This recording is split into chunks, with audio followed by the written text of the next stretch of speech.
애틀랜타 라디오 코리아 로컬 뉴스입니다.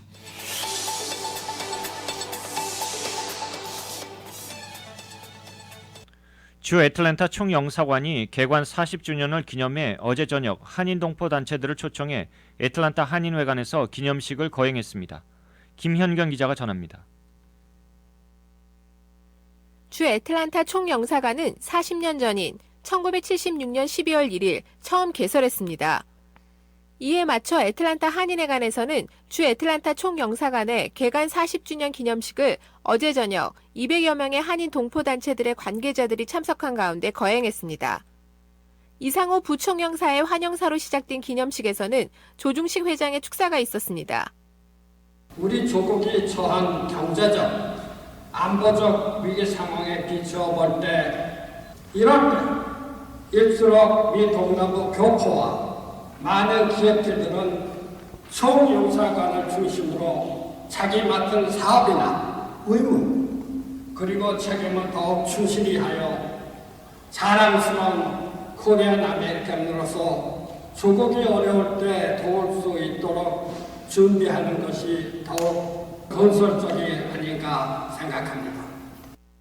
이어 백이성 애틀랜타 한인회장과 손한 미 동남부 한인회 연합회장 그리고 조성혁 민주평통 애틀랜타 협의회 회장의 축사가 이어졌습니다. 우리 이민사회도 이제 한 세대를 넘었습니다. 우리 2세대가 책임지고 담당할 일이 있습니다. 그리고 우리 2세대가 짊어지고 해야 할 일이 있습니다. 또한 우리 3세대가 누려야 할 비전이 있습니다. 우리 기성세대가 다음 세대를 위하여 서로 화합하고 뭉치고 단결하면 우리 다음 세대에서 서로 화합하고 뭉치고 단결할 것입니다. 주 애틀랜타 총영사관은 40년의 시간 동안 15명의 총영사가 부임했었습니다. 내년 말이면 개인적으로 36년 동안의 외교관 생활을 마치고 정년퇴임을 앞둔 현 김성진 총영사의 한인 차세대 육성 지원 방안이라는 주제로 기조연설이 진행됐습니다. 김 총영사는 기조연설 주제의 논하에 앞서서 미주 한인 사회의 변화와 속도는 생각하는 것보다 매우 빠르다며 특히 아직도 1세대가 주축이 되어 세대 교체가 미흡한 애틀랜타 동남부 한인 사회는 과연 이 속도를 감당할 수 있는가에 대한 물음을 던졌습니다. 이에 대한 답으로 김 총영사는 정계, 재계에 급진적으로 진출해 있는 한인 차세대들을 맞을 준비가 아직은 부족하다는 결론을 내렸습니다. 이제 10년 이내에 한인 사회는 더욱 큰 변화를 경험하게 될 것으로 저는 생각합니다. 그래서 우리가 이런 변화에 미리 준비하지 못한다면 우리 후세들이 미래도 그렇게 낙관할 수 없을 것 같다는 절박한 심정으로 우리 모두 함께 고민하고 지금부터 각 단체별로 준비를 차근차근 해나갔으면 좋겠다는 말씀드립니다. 반면에 애틀랜타는 본국과 타국에 나가 있는 재외동포들이 높이 칭찬하는 부분인 화재로 소실된 한인회관을 동포들의 힘으로 새로 일으킨 저력을 가지고 있는 모범 도시이기도 합니다. 이에 김 총영사는 향후 애틀랜타 한인사회는 투표를 해서 우리의 목소리를 내야 하며 아메리카노스의 가치를 충분히 인정하고 존경받는 사람에게 따뜻한 지원을 할 것이며 또한 비건설적인 반대와 대안 없는 비판 그리고 인신공격 같은 모습을 우리 한인 2세들한테 물려줘서는 안 된다는 공통된 아젠다를 지켜나가자고 당부했습니다. 이어 총영사관도 앞으로 차세대 발굴 육성 사업에 적극 지원하겠다고 덧붙였습니다. 저는 지난 40년 동안 이민 2세들이 힘들게 갖고 온 이 애틀랜타의 훌륭한 한인 사회의 소중한 기반을 우리 동포 2세, 3세들이 잘 이어받아서 더욱 발전시켜 나가길 희망합니다. 그리고 앞으로 5년, 10년 후에 한인단체를 이어받을 차세대 리더들을 지금부터 발굴하여 특별히 관심을 갖고 육성해 주시길 간곡히 당부드립니다. 이날 기념식에서는 한인 차세대로 세대교체를 이룬 이은자 전 미주 한인재단 회장에 대한 감사장 수여식이 있었습니다. 현 미주 한인재단의 회장이면서 한미연합회, KAC의 회장인 마이클 박 씨의 한미연합회에 대한 소개와 더불어 미주 한인 차세대들의 대표적인 행사에 대한 간략한 설명도 이어졌습니다. ARK 뉴스 김연결입니다.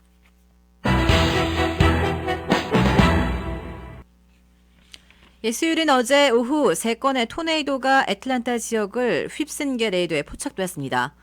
토네이도가 지나간 자리에는 피해가 속출하고 있습니다. 세세한 소식 이서영 기자가 보도합니다.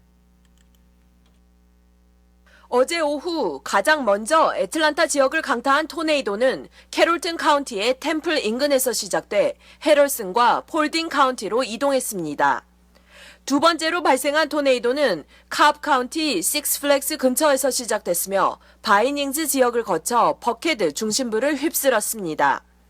마지막으로 관측된 토네이도는 존스 크릭, 커밍, 그리고 뷰포드 지역을 강타했습니다. WSB-TV 채널2 뉴스는 미국 기상청 전문가들이 목요일인 오늘 해당 지역을 조사해 토네이도 발생 여부를 재확인할 것이라고 전했습니다. 현재까지 이번 폭풍과 토네이도와 연관된 인명피해는 접수되지 않았으나 애틀란타 지역 곳곳에서 나무들과 전깃줄이 쓰러졌습니다. 어제 밤까지도 수천 명의 주민이 정전으로 불편을 겪기도 했습니다. 메이블튼에서는 돌풍으로 신호등이 무너지고 나무가 쓰러지면서 주유소를 덮치기도 했습니다. 이 지역 목격자들은 어두움이 갑자기 밀려오면서 강풍에 모든 것이 바람에 날아다녔다고 전했습니다. 둘루스에서는 나무가 한 주택을 덮치면서 쓰러졌습니다. 당시 집안에는 한 남성이 있었지만 다행히 부상은 면했습니다. 이스트 카버에서는 나무가 도로 위에 쓰러져 길을 막고 일부 지역에서는 정전도 발생했습니다. 마찬가지로 버켓에서도 나무들이 도로 위에 쓰러졌습니다. 이와 같은 피해들로 인해 애틀란타 지역 곳곳에서 도로 주변 나무를 치우는 밤샘 작업이 펼쳐졌습니다. 이상 ARK 뉴스 이서영입니다.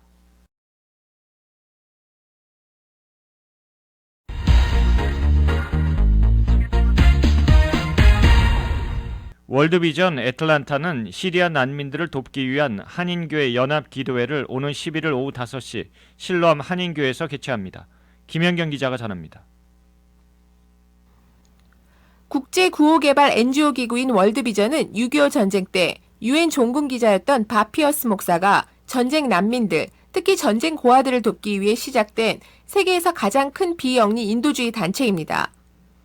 현재 월드비전은 약 100여 개국의 나라에서 아동 후원뿐 아니라 식수사업, 보건사업, 교육사업, 식량과 농업개발사업, 복음 전파사업, 자립경제 지원사업과 같은 다양한 구호사업을 실시하고 있습니다. 월드비전 애틀란타 운영위원회는 2016 시리아 난민을 돕기 위해 한인교회 연합기도회를 오는 11일 오후 5시 실로암 한인교회에서 개최합니다. 예배 형식으로 진행되는 이번 행사에 월드비전 창시자인 바피어스 목사의 둘째 딸인 마릴리 피어스 덩커 씨가 강사로 나서 강연이 진행될 예정입니다.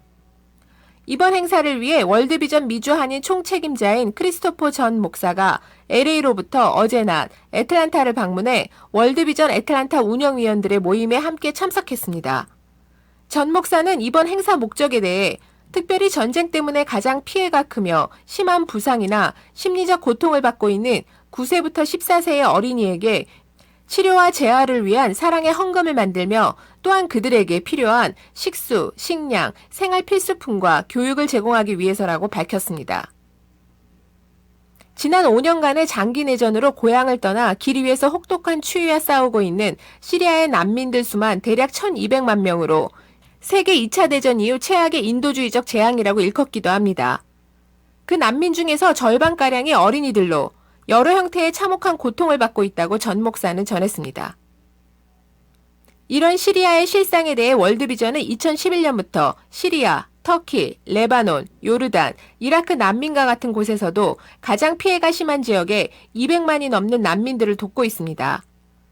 실로암 한인교회 담임 목사이면서 월드비전 애틀란타 운영위원회 신윤일 위원장은 교계뿐만 아니라 한인사회 전체가 이제 월드비전에 대한 사랑의 빛을 갚아야 될 때가 아닌가라는 생각이 든다며 이 세상에서 가장 어렵고 도움의 손길이 필요한 곳에 동참해 주길 바란다고 당부했습니다. 그동안 월드비전 애틀란타 운영위원회는 2013년 캄보디아 사랑의 가방 보내기에 500개를 보냈으며 2014년에는 에티오피아 우물 파기에 5만 불을 모아 2개의 우물을 지어주기도 했습니다. 위원회 운영위원인 중앙교회 한병철 목사는 이번 행사가 특정한 단체나 기관의 행사가 아니라 애틀랜타 한인 전체 행사로 이뤄졌으면 좋겠다고 바람을 전했습니다. 한편 월드비전은 기독교 정신을 바탕으로 하는 전문 구호 개발 기관으로 세계 각지에서 다양한 종교 지도자들과 협력하며 종교는 물론 사회, 문화, 성별에 대한 어떠한 차별도 없이 일하는 비영리 기구라 할 수 있습니다. ARK 뉴스 김연경입니다.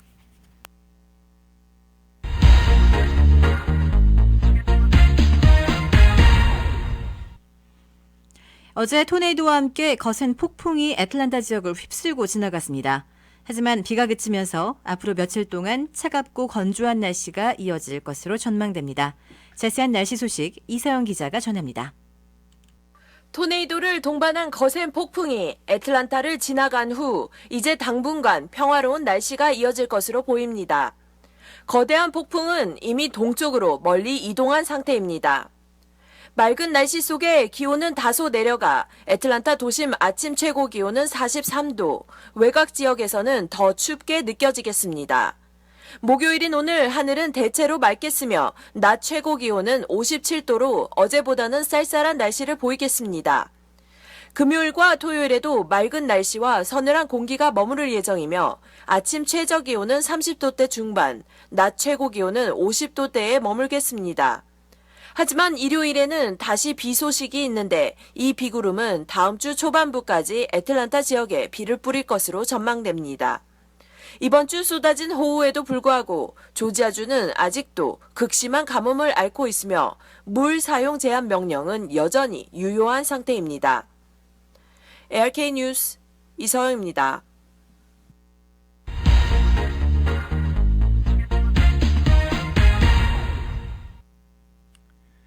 페이스북이 전 세계 마케터와 광고주를 대상으로 모바일용 온라인 광고 제작 플랫폼인 크리에이티브 허브를 출시했다고 어제 밝혔습니다. 김현경 기자가 전합니다. 올해 2016 칸 국제 광고제에서 처음 소개된 크리에이티브 허브는 마케터들과 광고주들이 서로 성공적인 크리에이티브를 통해 영감을 공유할 수 있는 공간입니다. 이를 위해 페이스북은 6월부터 약 5개월 동안 30개가량의 크리에이티브 대행사와 함께 크리에이티브 허브에 대한 시범 서비스를 진행한 바 있습니다. 지난 30일자로 전 세계로 출시된 크리에이티브 허브는 더 빠르고 간편한 방법으로 모바일에서 콘텐츠를 소비하는 사람들의 관심을 끌 수 있는 다양한 아이디어를 통해 혁신적인 크리에이티브를 전달할 수 있도록 돕는 플랫폼이라 할 수 있습니다.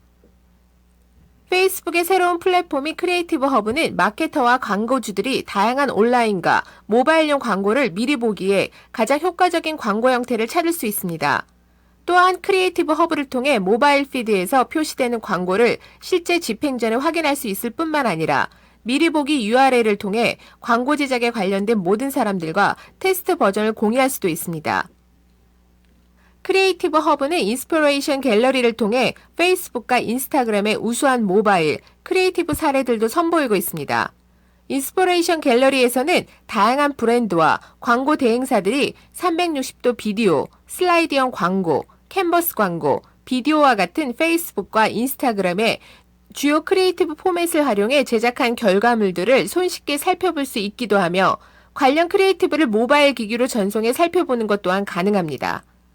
더 자세한 내용은 크리에이티브 허브 홈페이지에서 확인할 수 있으며 페이스북과 인스타그램의 다양한 모범 사례들은 인스피레이션 갤러리에서 살펴볼 수도 있습니다. 한편 페이스북은 지난 2004년 창립 이래 현재 전 세계 17억 9천만 명이 넘는 월 활동 사용자를 보유하고 있습니다. 페이스북의 본사는 캘리포니아의 멜로파크에 위치해 있으며 2012년에 공개회사로 전환됐습니다. ARK 뉴스 김연경입니다.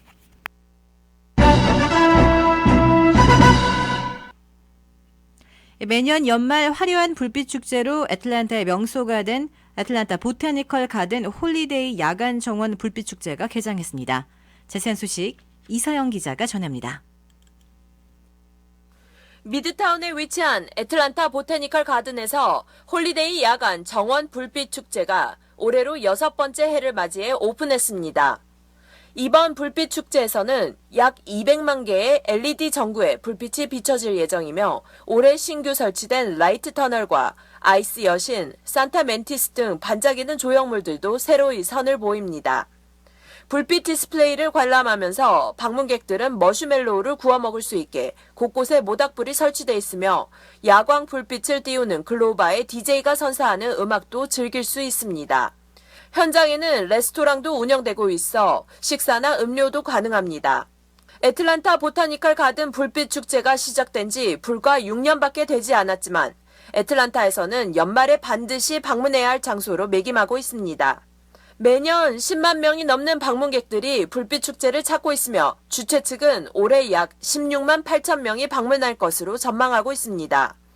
1345 피드몬트 애비뉴에 위치한 애틀란타 보타니컬 가든의 홀리데이 야간 정원 불빛 축제는 내년 1월 7일까지 오후 5시부터 밤 10시까지 매일 운영되며 가격대는 성인은 $18에서 $26, 만 3세에서 12세까지의 아동은 $12부터 $20로 기간, 요일 및 멤버십 가입 여부에 따라 요금이 상이합니다. 만 2세 이하의 아동은 무료 입장이 가능합니다. 자세한 사항은 애틀란타 보타니컬 가든 홈페이지인 atlantabg.org를 방문하시면 됩니다. ARK 뉴스 이서영입니다.